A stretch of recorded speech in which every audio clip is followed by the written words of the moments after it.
Acesse sejaamigo.com.br e conheça os planos. Amigo, viva conexões reais.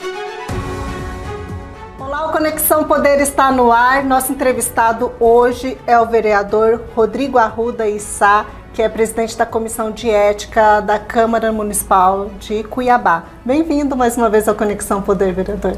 Obrigado, Márcia. Obrigado a todos que estão nos assistindo no Conexão Poder. Obrigado a Fernanda também, que está aqui conosco hoje nessa tarde. Muito obrigado a todos. Pois é, nós temos alguns assuntos um tanto espinhosos, né? Mas ali vocês já estão acostumados.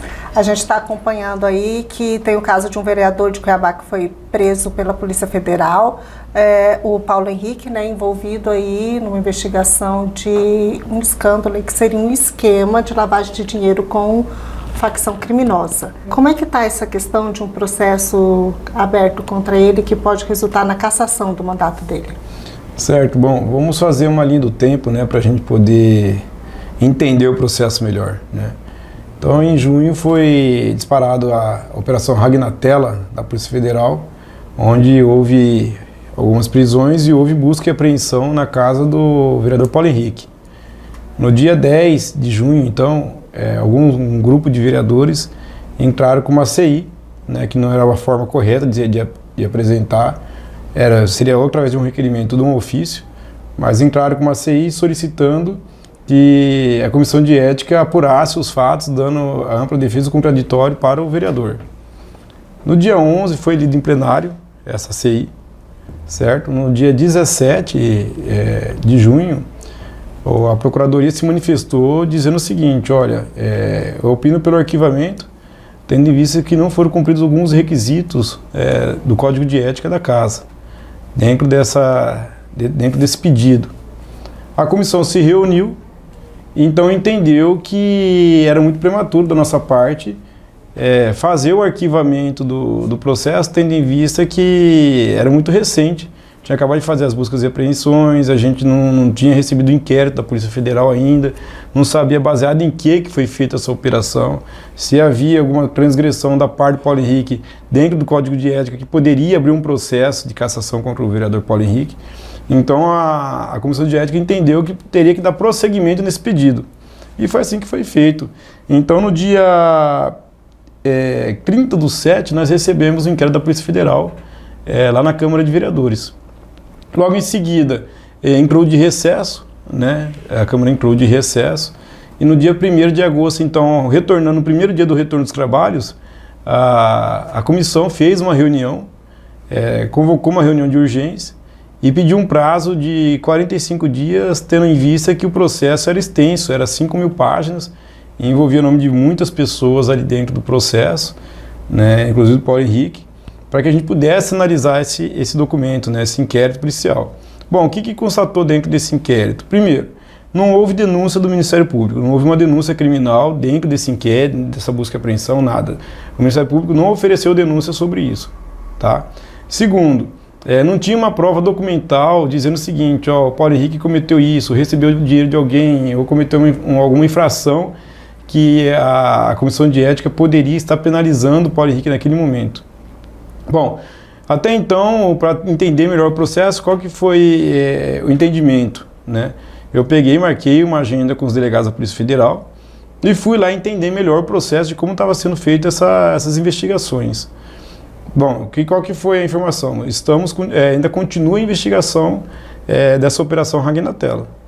Então, eu saí de lá subentendido que a operação não parou só na uma, queria haver uma segunda operação. Então, no dia 19, né, de setembro agora, nós pedimos que fizesse uma reunião da comissão no dia 24, certo? E no dia 20, então, estourou a segunda operação Ragnatela, que culminou na prisão do vereador Paulo Henrique. E aí, no dia 20 mesmo, a comissão já solicitei o ofício pedindo à Polícia Federal para que eles mandam o inquérito da Polícia Federal à Câmara Municipal e à Comissão de Ética para que a gente possa averiguar o que aconteceu, por que decorreu toda essa prisão, quais foram os fatos, os objetos que foram falados dentro do processo, para que a gente então possa tomar as providências. No dia 24, então a comissão reuniu e já entendeu que só pelo fato da prisão ter ocorrida, do vereador Paulo Henrique, entendendo que a Polícia Federal não prende ninguém sem provas, né? Então, automaticamente, nós já entendemos que já era argumento suficiente para a gente abrir o processo, certo? E agora será dado todo o amplo defesa contraditório, né? Vamos observar tudo isso e vamos dar os 90 dias para que isso possa acontecer. Dentro desse prazo, dos 90 dias, como se abriu o processo no dia 24, vai ser publicado pela casa, então eu creio que até sexta-feira publique, né, essa comissão. Ficou como relator o vereador Cássio Coelho, membro Wilson Quero, e aí a partir daí então o vereador Paulo Henrique ele pode se manifestar dentro de um prazo de 5 sessões, ele pode se manifestar através do advogado dele de defesa. E aí sim a gente vai ver como vai ser o percurso dessa situação aí. Vereador, então, justamente, o senhor está explicando os trâmites, como é que vai funcionar, mas a gente já está quase no final do mandato, né? Então isso vai ser para a próxima legislatura? Como é que fica? Dentro do Código de Ética da Casa e dentro da lei, a gente tem algumas observações a fazer. Não tem como a gente pular etapas, né, dentro desse processo. Até então, por que não se abriu? Todo mundo fala assim, por que não se abriu o processo antes? Porque a gente não tinha nenhuma prova contundente, certo? Do que faria nesse processo, qual seria o objetivo disso. A busca e apreensão não quer dizer que a gente tem que dar uma punição para um vereador sem prova nenhuma, você está entendendo? Ele só tinha até então uma busca e apreensão e a Polícia Federal também não deixou claro, tendo em vista que ainda estava sendo investigado dentro do caso. Então, a Comissão de Ética, ela não poderia ter tomado uma providência antes dessa situação da prisão ou abrido um processo contra o vereador Paulo Henrique, porque daí judicialmente qualquer advogado iria derrubar isso. Então a Câmara tem que caminhar conforme o regimento interno da casa, conforme o Código de Ética, que foi o que a gente fez e é o que nós estamos fazendo desde o início. O senhor falou até dos questionamentos do porquê não foi aberta antes, né, essa investigação. E houve muito burburinho nos bastidores de que ele estava sendo protegido, digamos assim, porque é da base do prefeito Emanuel Pinheiro, né? Recentemente teve até aí uma outra polêmica que o seu colega vereador Renivaldo falou no grupo de WhatsApp dos vereadores, até que cada um tinha que cuidar do seu rabo, insinuou que ali alguém teria o rabo preso. Chegou algum pedido para a Comissão de Ética para não dar prosseguimento? Não, o que eu acho que entendeu que o Renivaldo ficou assim muito bravo, e eu também fiquei assim, falei assim, onde chega a demagogia das pessoas, né, a briga pelo holofote. Então assim, porque dentro desse prazo todo aí, o Paulo Henrique frequentou o plenário, o Paulo Henrique esteve na Câmara, certo? O Paulo Henrique estava entre nós, a tribuna estava lá para que esses vereadores que se diz a oposição pudessem manifestar, perguntar, questionar. Outro fato, dentro desse prazo, eles poderiam ter oficializado essa comissão, pedindo informações, esclarecimentos de como estava sendo feito o andamento da Comissão de Ética, mas nenhum desses requisitos, nem nas reuniões da comissão, nenhum desses vereadores tiveram assim, o interesse de participar. Ou seja, se calaram. Se calaram. Não vieram... Aí falaram assim, olha, porque a gente se manifestou no dia 20, a comissão resolveu se manifestar. Não, a comissão se manifestou no dia 19, a operação saiu no dia 20, então não tem nada a ver com a manifestação da oposição, certo? Então, o que a gente fica chateado é da forma de como as pessoas tratam para fazer politicagem, entendeu? Tá cada vez assim... vamos dizer, até mais insuportável mesmo, de ver assim, um absurdo das pessoas de querer colocar princípios morais e éticas depois do holofote, né? Vamos dizer assim, do holofote, porque eles foram questionar uma coisa que eles teriam toda a ferramenta para ser questionado. Quer dizer, o vereador estava no plenário, nunca perguntaram para o vereador e nunca perguntaram para o presidente dentro do plenário. Segundo, nunca oficializaram essa comissão pedindo um esclarecimento. Terceiro, as reuniões que a comissão sempre fez nunca compareceram. E quarta situação, depois de todo esse burburinho, todos esses estardalhaços que foram feitos, usando o nome da comissão, usando o nome até da própria Câmara Municipal de Vereadores, no dia 24, nenhum deles compareceram na reunião da comissão. Então, assim, não dá para você entender onde que as pessoas estão hoje. A gente vê totalmente a troca de valores, a inversão de valores, Né? O que é certo está virando errado e o que é errado está virando certo. Por exemplo, o cara vai lá, fala, esculhamba a comissão, mas nunca participou de nada, nunca se interessou de nada, nunca pediu esclarecimento de nada.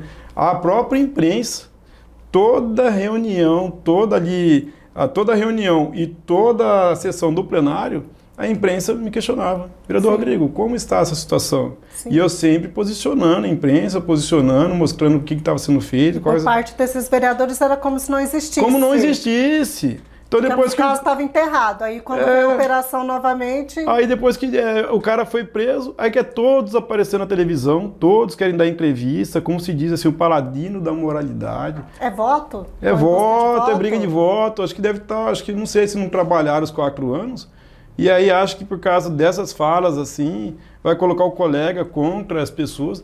Olha, o meu voto são de pessoas que sabem do meu trabalho. Não é isso que vai tirar meu voto. As pessoas sabem da minha conduta, da minha moral, da minha ética, dos meus princípios, né? Então, os meus eleitores, eles acompanham o meu trabalho constantemente. Não é uma entrevista que eu vou dar denigrindo a imagem de outro colega que vai fazer eu ter mais voto ou menos voto. Mas é a postura de cada um, e isso aí a gente não se discute, né? O senhor acha que gera mais um desgaste para a Câmara, é isso? Não, eu acho que é tanta coisa para o vereador fazer, Fernanda. É tanta coisa que o vereador tem para fazer... e você fica falando de Câmara, de vereador, sobre o trabalho de outro colega, sabe? Eu acho que o vereador ele tem um posicionamento, é tantas pessoas para você atender, é tantas necessidades que a cidade está precisando, entendeu? E a gente vê que o interesse não é esse, o interesse é chamar a atenção, é curtida, like, né? Então, quando você faz uma política de curtida e de like... é muito perigoso, né? Márcia, só para que a gente falou sobre os trâmites, eu só queria saber quando acontece a próxima reunião e se as oitivas vão ser abertas? Todas elas são abertas, né? Agora, subentende-se o seguinte, como foi o tratado da vereadora Edna Sampaio, só no final, quando vai dar o parecer, que a gente fecha, porque daí é o soberano plenário que tem que definir, correto? Mas todo o trâmite da comissão, ela é aberta, tanto é que agora na reunião do dia 24, a gente recebeu pessoas da imprensa lá, né? E toda vez é bem-vindo. Eu acho que o trabalho da comissão é sempre trazer explicações e deixar tudo bem muito claro, né? Já tem definido quem que vai depor? Quem vocês vão convocar? Nós vamos convocar, primeiramente, aí, vamos ouvir o delegado da Polícia Federal, com certeza, né? Vamos fazer o convite para ele. Vamos também fazer a convocação aí do vereador Paulo Henrique. Mas tudo vai acontecer depois dentro dessas 5 sessões. Né? Primeiro, o Paulo Henrique ele vai se manifestar no processo, o advogado de defesa dele se manifesta no processo, e aí depois que a gente passa a fase das oitivas. O delegado até comentou, você falou do delegado, ele comentou que o vereador Paulo Henrique ele usava, né, do cargo dele aí de vereador e também da influência do cargo de vereador e também da função aí de presidente do Sindicato dos Agentes de Fiscalização da Secretaria de Ordem Pública, para atuar aí na liderança desse esquema de lavagem de dinheiro. A gente até comentou aqui com o senhor que, além do Paulo Henrique como presidente de sindicato, ali nós sabemos que temos o vereador Adevair Cabral também como presidente de sindicato. É uma situação legal, mas não parece moral, né? Não parece ética você estar envolvido ali, o vereador, com servidores públicos, com fiscalização, com ação direta aí com a população. Olha, Márcia, é um assunto assim, que eu até tento não entrar nele, mas é uma coisa que eu não faria, entendeu? Então assim, eu posso falar por mim. Se fosse no meu caso, eu abriria mão, entendeu? Me afastaria da presidência e tocaria o mandato de vereador, fui eleito para isso. Mas é pessoal, né? São decisões pessoais e isso aí a gente não tem que entrar nessa celeuma aí, até porque é decisão pessoal de cada um. Tem que respeitar. O caso do vereador Marcran é porque ele invadiu uma UTI, né? Está sendo acusado de abuso de poder. É um caso até mais ou menos semelhante com o que aconteceu com o Abílio, né? Numa das acusações contra o Abílio. Isso, é um caso muito semelhante ao que aconteceu com o Abílio. Mas a situação parece que houve também que ele colocou um outro nome que não seria dele, né, para poder estar dentro da UTI. Se identificou como uma outra pessoa que não seria do vereador. E é essa situação que nós vamos perguntar, porque não tem uma gravação assim mostrando, então tem que chamar pessoas para que as pessoas possam dizer o que aconteceu no fato lá. Vamos estar convocando essas pessoas para poderem dar seus esclarecimentos. Vereador, nessa legislatura a gente teve a cassação da vereadora Edna 2 vezes, agora tem outras 2 em curso. Então há a possibilidade de termos cassação de 3 vereadores nessa legislatura. Esse é um saldo que deve ser considerado positivo ou negativo para a Câmara?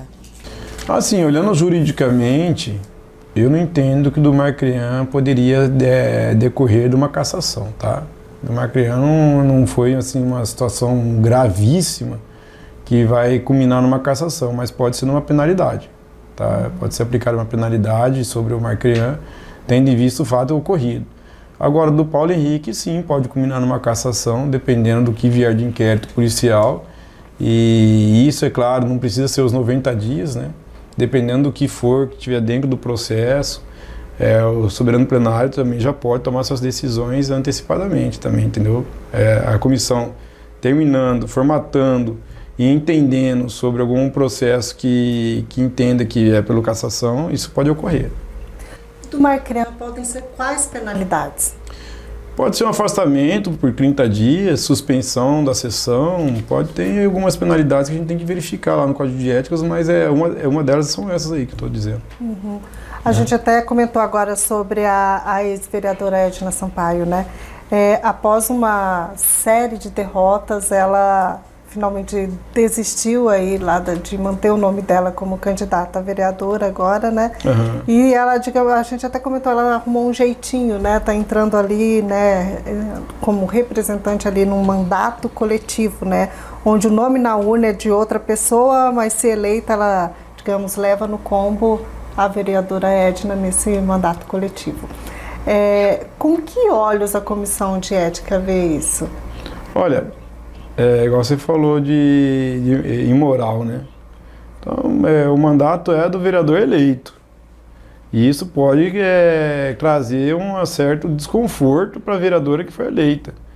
A gente não conhece as pessoas, então, combinado tá, mas o que está combinado não é um contrato, não é nada. Então, de repente, se a vereadora que for eleita lá, ela pode desarticular tudo isso aí. É combinado entre as 3 antes da eleição. Depois que está com o mandato na mão, a gente não sabe qual que vai ser a decisão de cada um, né?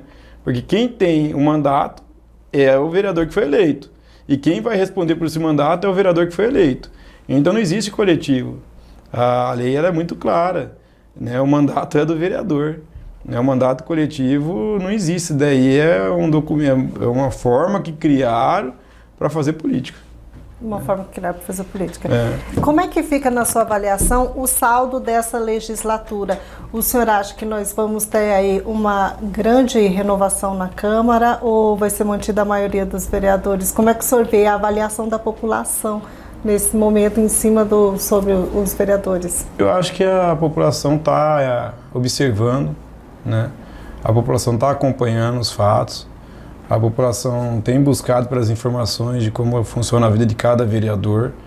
E aqueles vereadores que trabalharam, bem provavelmente vai voltar. Os que não trabalharam vão ficar de fora.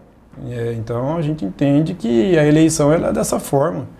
A eleição ela é muito transparente e ela é muito assim, ela cobra. Então quer dizer, se você trabalhou, o seu eleitor vai entender que você merece continuar no cargo, vai te reeleger.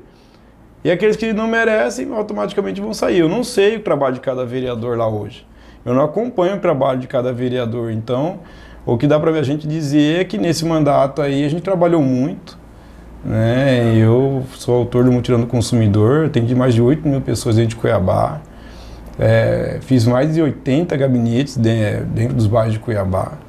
Gabinete itinerante. Uhum. A gente trabalhou o Coração Cuiabano, o maior avivamento cristão dentro de Cuiabá, o Em Cristo foi nós que fizemos. Então, assim, nós trabalhamos muito, tive a emenda aí de 1.200.000 alocados aí para o Lares da Visão, 600 mil reais para odontologia bucal, 50 mil reais para o Abrigo Bom Jesus de Cuiabá. Trabalhamos aí, foram 79 projetos de lei, dessas 79, 22 hoje são lei. Então, o mandato do vereador Rodrigo foi de 3 anos e meio de muito trabalho, né? Trabalhamos incessantemente, devolvendo aquilo que o nosso eleitor confiou na gente, né? O trabalho, a seriedade, a integridade, os cumprimentos dos princípios, e isso aí nós fizemos. Satisfeita, Fernanda? Satisfeita. Eu tenho uma última pergunta, vereadora. A gente tem acompanhado aí agora essa questão desse novo processo com relação ao prefeito Emanuel Pinheiro. Qual que é a sua expectativa? Do qual? Né, esse processo que está sendo apresentado agora. Decorrente de que matéria que é? A respeito do que me lembrei? Ou apresentado pela Maísa agora. Então, eu não sei qual que são os fatos da vereadora Maísa. Ela apresentou um recentemente que era sobre o pagamento de emendas, né? Não, é sobre a operação essa que teve a penúltima de saúde. Isso. Oráculo. Não, eu vejo que não, ela pode apresentar. Eu acho que todo pedido ele tem que ser avaliado, né? Ela tem que apresentar isso, passar no plenário, passar pela procuradoria, chegar na comissão de ética, e a gente vai ver toda a parte processual, documental. Tem que ver se houve transgressões da lei, né, do Código de Ética, da instrução normativa, e a gente vai seguir o que rege o decreto, o que rege a lei. Se houver lá comprovações que o prefeito fez aquilo que não está dentro do prescrito do mandato, com certeza ele pode ser penalizado. Mas a gente precisa analisar isso, porque agora foi um disparate de processante dentro daquela Câmara lá, né? Todo mundo entrou com processante, então... E no final do mandato, No final de mandato, Ou seja, período eleitoral, você está entendendo? Para inglês ver. Faltando aí uma semana da eleição. Então a gente vai ter que observar. Eu sou muito tranquilo em relação a isso. E para responder também, a gente vai ser pautado pela legalidade processual. A gente acompanhou, foram várias apresentações, né, contra o Manuel, e a gente tem o quê? Cerca de 20 operações na saúde? 22. 22 operações na saúde. O que eu falo sobre isso daí, que as pessoas têm que entender? Você caçar um prefeito, caçar um governador, caçar um mandado de um vereador, não é assim tão simples assim. Você tem que ter provas contundentes em relação a isso. Então, você tem que ter um processo onde o prefeito ou o governador foi transitado e julgado. Você tem que ter feito algum crime contra o patrimônio público. São coisas que até agora as pessoas que foram envolvidas nessas operações, essas pessoas não falaram, olha, eu depositei o dinheiro na conta de fulano, envolvendo o prefeito. Olha, eu fiz o Pix na conta de fulano. Eu tenho gravação do prefeito ou de alguém envolvendo o nome do prefeito. Até agora ninguém apresentou nenhum fato desse que culmine realmente de fato que você fale assim, bom, aqui nós temos provas, objetos contundentes para que possa caçar um prefeito da cidade, entendeu? Então, é assim que tem que ser feito, a análise documental tem que ser fria, né? Você caçar um prefeito de uma cidade não é porque o buraco está grande, não é porque a cidade não está vindo uma administração, não é porque, enfim, a saúde vai mal, você está entendendo? Infelizmente, cada um faz suas escolhas, ou felizmente, cada um fez as suas opções de escolha. E aí, quando você escolhe mal, entendeu? Quando você planta, você colhe. Então, quer dizer, eu acho que o prefeito Emanuel Pinheiro, se ele não tivesse tido uma avaliação no primeiro mandato dele, não teria sido reeleito. Então, essa situação das cassações, essa situação de processantes, ela tem que ser muito, para você entrar com uma processante, tem que estar muito bem fundamentada, com provas, com argumentos, com documentos, sabe, bem instruído o documento. Não só você no plenário lá, vou entrar com uma processante porque agora eu entendi que o secretário foi afastado do cargo. Porque prendeu o fulano de tal, então eu vou caçar com uma processante contra o prefeito. Não funciona dessa forma. E todo mundo sabe que não funciona assim, né? Tem que haver documentos que comprovem realmente que a pessoa errou, que houve um erro grave, gravíssimo, e aí sim dá subsídio para você caçar o mandato de uma pessoa. Vereador, só para a gente concluir, o senhor não teme que aí os vereadores dessa legislatura sejam aí julgados, digamos assim, pela população como coniventes com os escândalos do prefeito Emanuel Pinheiro, digamos, a população possa entender que os vereadores, digamos, passaram pano para o prefeito? Não, a população, ela hoje em dia é inteligente.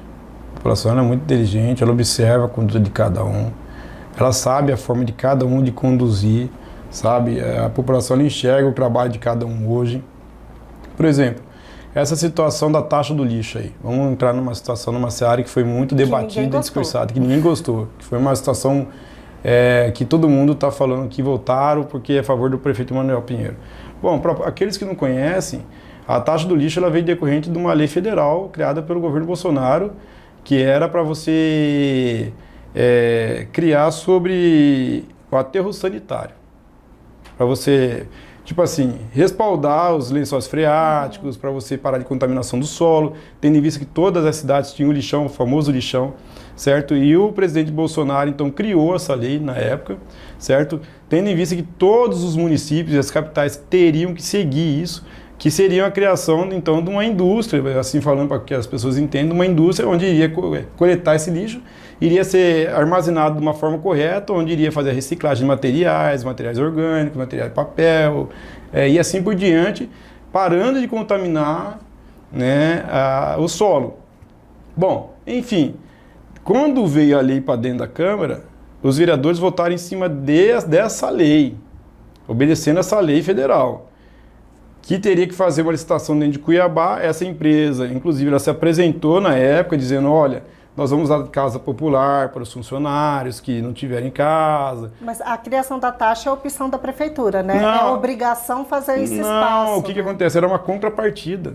Porque a prefeitura teria um X para pagar todo mês para a empresa contratada, e com essa contratação a prefeitura pagaria menos, certo? E tiraria menos do cofre público para poder fazer mais investimento na cidade, e automaticamente a população iria dar outra contrapartida. O que a população está puta não é nem tanto pela criação dessa lei.